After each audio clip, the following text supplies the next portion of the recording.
Welcome to the Maritime Executives podcast series, In the Know. I'm Tony Munoz, Editor-in-Chief. Our Executive Corner podcast will provide conversations with top executives concerning events and issues that are shaping our industry today. We will also bring you up to speed with the latest news and editorials covered by the Maritime Executive.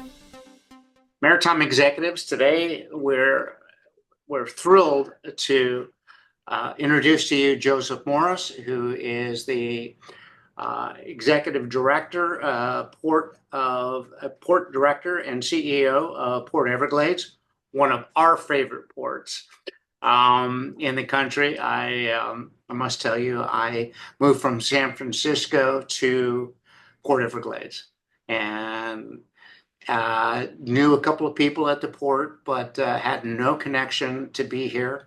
Fell in love with Port Everglades and decided to stay. And I've been in the area since 2001 and moved to Vero Beach about a year ago and loving it up here as well. So tell us about yourself.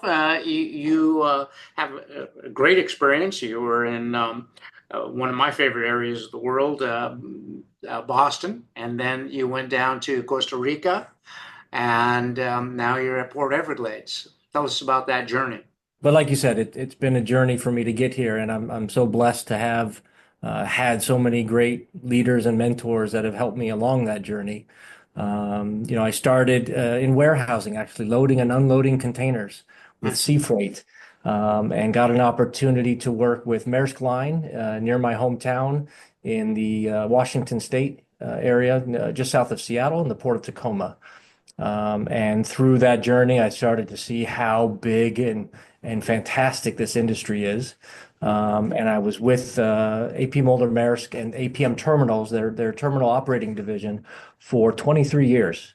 And during those 23 years, I was blessed to have 11 different roles in 11 different locations, including 3 international assignments, and a wide range of roles in IT and business development and project management,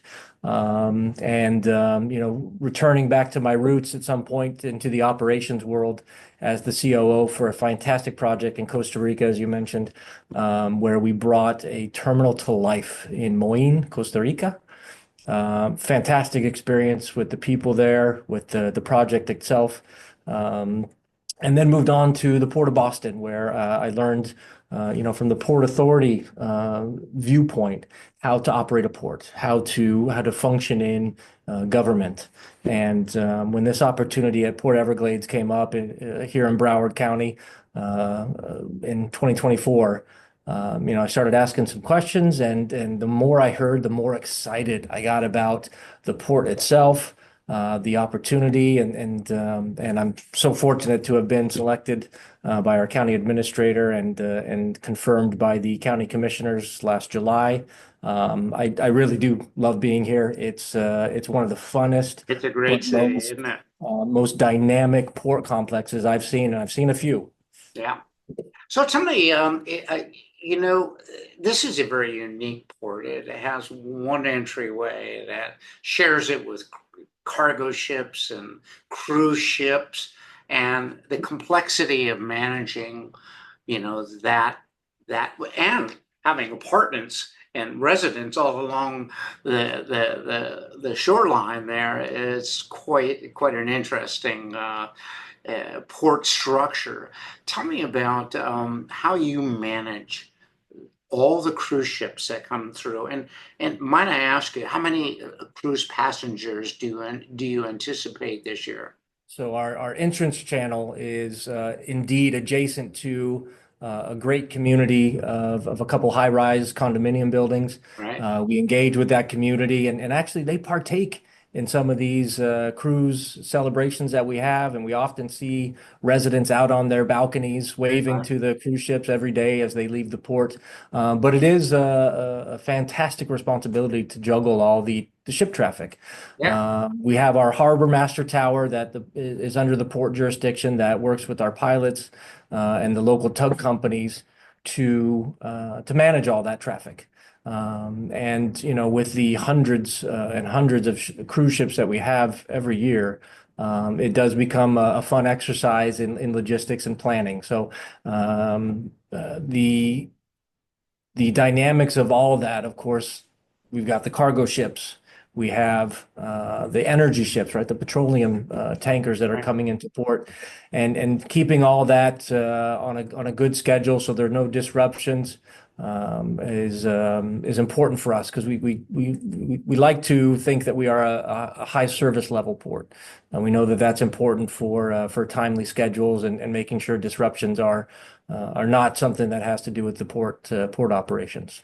Yeah, it's a unique structure. I've been in the maritime industry for many years, and I was in kind of grew up in the industry in Los Angeles, and knew that port well, and then eventually up to San Francisco, and coming to Port Everglades at 2001, we were just under 9/11, and I had the opportunity to go to a number of the board meetings and have senators and all those type of people come in and talk about the safeguarding the port. I remember when there were security gates up for long periods of time here. It was a different time. But now the port is sort of open, if you will. Um, a lot of cruise passengers come through, a lot of cargo ships. I understand that you're handling LNG now. Last year, April of 2024, so before I arrived in July, the port actually partnered with Silver Sea to do the first LNG bunkering in the port. And that was on the Silver Sea cruise ship and went very well. We have actually, we're now up to three licensed operators to provide LNG bunkering here in Port Okay. Everglades.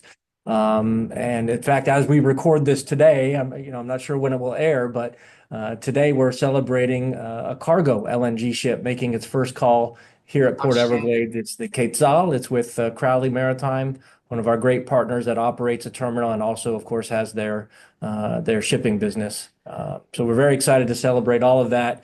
You asked earlier about our cruise passengers. Yes, last year we had a record number of 4 million. This year we're forecasting 4.4 million.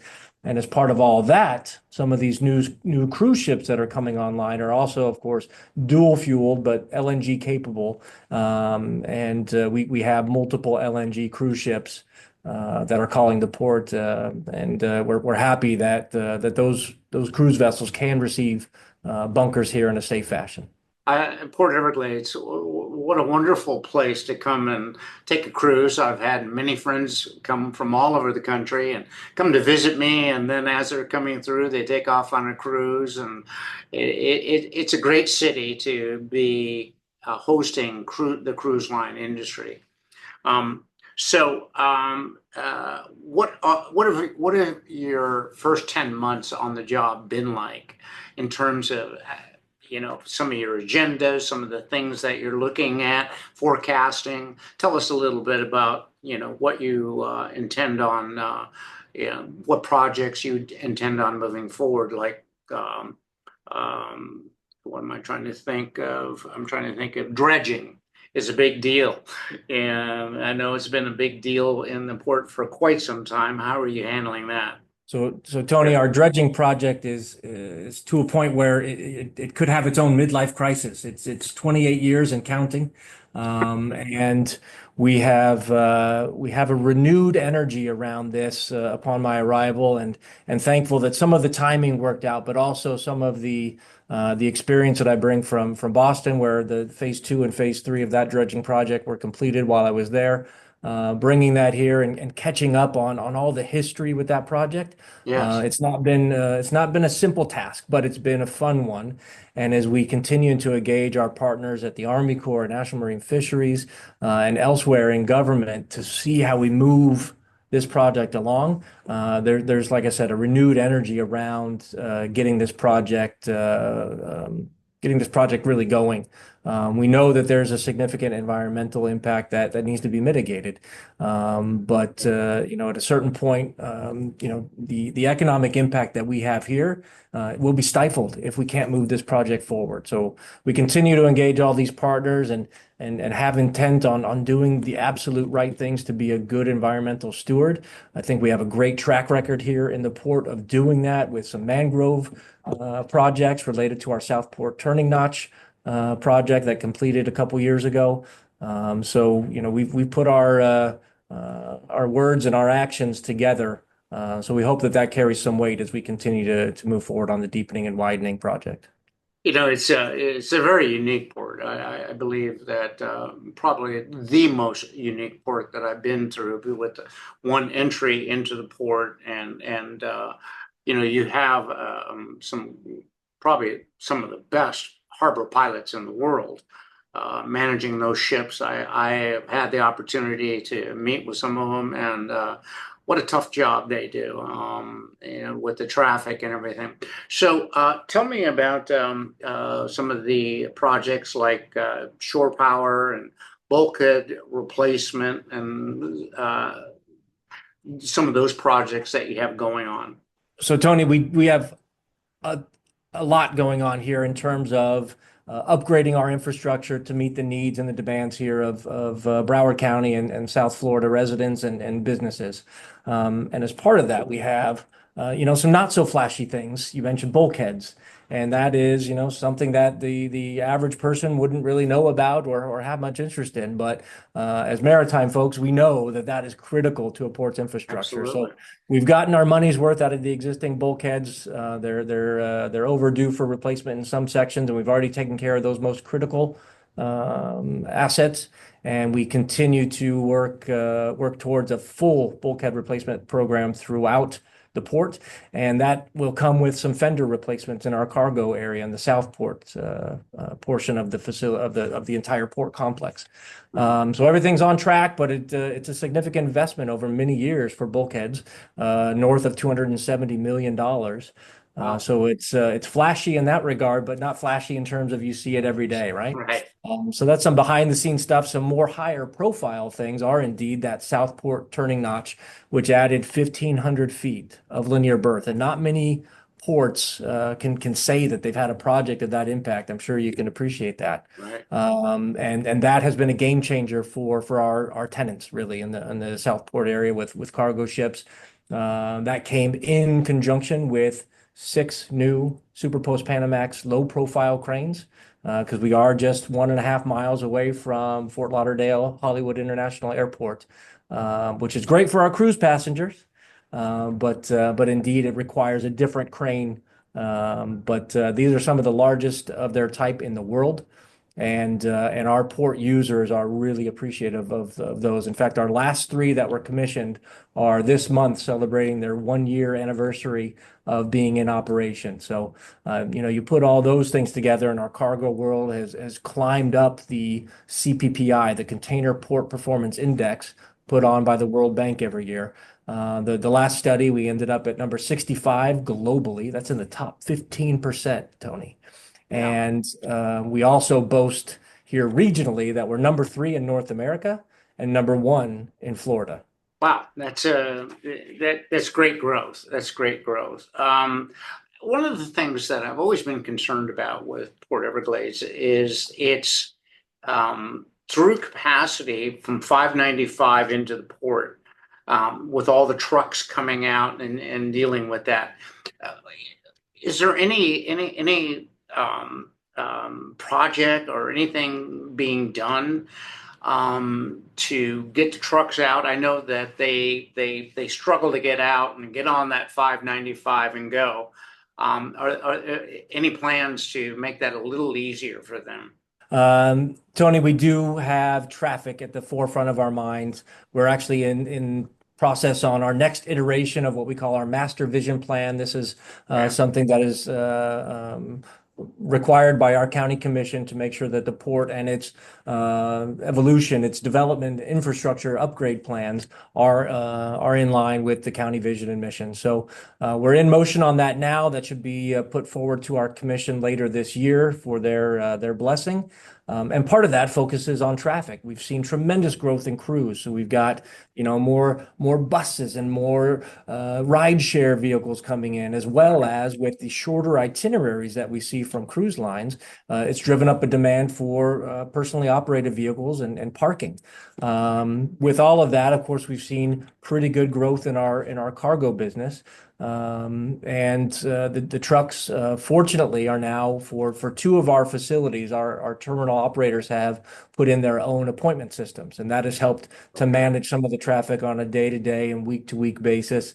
But there's still opportunity to improve. But some of the peak demands there in their growing business really, does put some peak hours on the port. And as we compete with the significant volume of cruise passengers and healthy volume of container movements, we also have our energy sector, which is very, very steady and consistent with performance in years past, where on average we have 1,400 fuel trucks in and out of the port every day, moving almost 11 million gallons of petroleum Amazing. products. It's Yeah, it is amazing. amazing, right? This is one of those wow moments during my Yeah, first 9, 10 months here, where yeah, I've been like, wow, that's an impact that we cannot, lose vision of.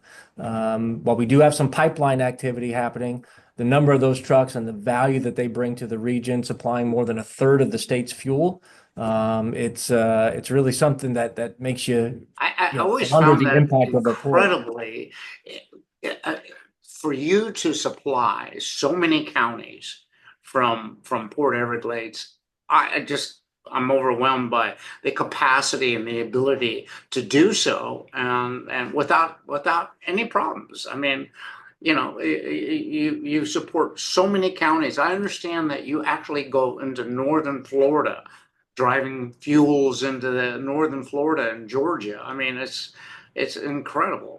Yeah, the private entities that do manage the on-site fuel distribution, their trucks are going statewide, but a majority of it we know is staying within the Tri-County area. Right. In fact, even up to north of Palm Beach County as well. But 5 international airports, as well as all the residential and vehicle traffic. It's really something that Yes. you can get lost in the importance of it, quite Yeah. frankly. Well, I mean, it's got to be a major challenge for you, and I wanted to ask you. You were with a American APM terminals for many years. Were you in Los Angeles when the cyber attacks took place in So 2017? So, Tony, I was not. Okay. When that happened, I was in Costa Rica and we were still in project mode. So we were not operating at the time, but we still did have, even in our office and our project environment, we still did have some impacts. Yeah. In fact, at the time, my IT manager, a great, great, talented person, had only been with us for about a month. And so we really got to see him in a real world scenario, see how he would manage that. So it was a great eye-opening experience. But quite frankly, we know the impact that had. Yeah. We are here at Port Everglades, and the industry, I think, is very aware of cybersecurity risks and threats, and we work with the U.S. Coast Guard and our other partners in security, whether that's FBI or some of these other agencies, to make sure we're aware of the latest threats. We've got a robust IT division within the county that helps oversee the port's IT complex to ensure that we're safe and secure, not just on the ground, but also in all the wires that connect all the information Yeah. that's flowing around. Yeah. But It's I, wa- pretty but I amazing. was, but Tony, Yeah. I was in Los Angeles from late 2012 to early 2016 with APM Terminals, working at Pier 400. Okay. Sounds like you left that area before then, but Yeah, uh, I actually grew up in the steamship line business there, and okay.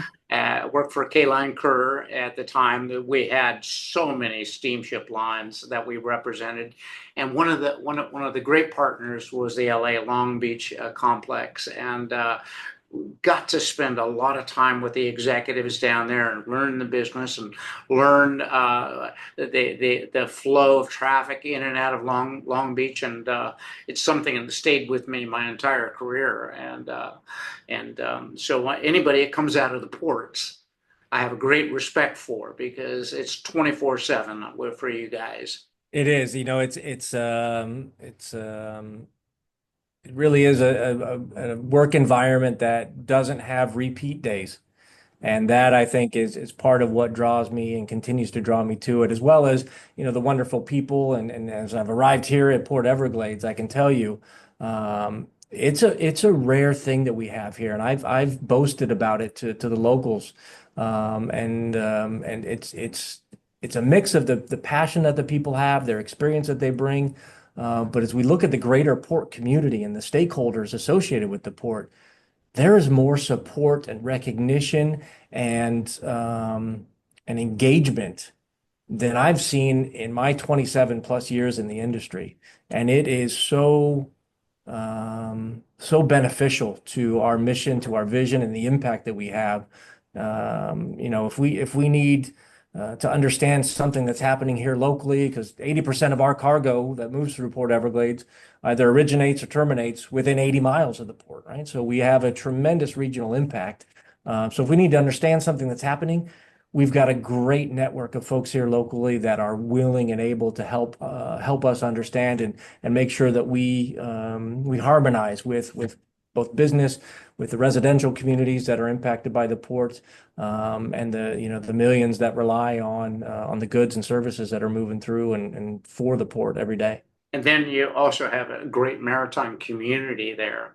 I think one of the best that I've seen. I've been in a number of different areas of the country and got to travel the world. And Port Everglades has a tremendous pride in its maritime community here, and you're very fortunate to be at this port. And I have to tell you, Ellen and Joy have been wonderful to me over the years, and they're great ladies who help run that port for me anyway. And but anyway, I want to congratulate you for coming to the port, and I wish you all the best in the future. Good stuff. I appreciate that, Tony. I agree. They were so helpful in getting me set as I arrived here in July. And, whether it was deer in the headlights or head spinning, just trying to understand all the dynamics, they were both very helpful in keeping me on track. And, we do have a great port here, and I do feel blessed to be working here and helping to lead the charge for what Port Everglades looks like in the future.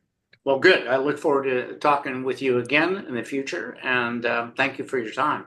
My pleasure. Thanks, Tony. Great. Good to see you. You as well.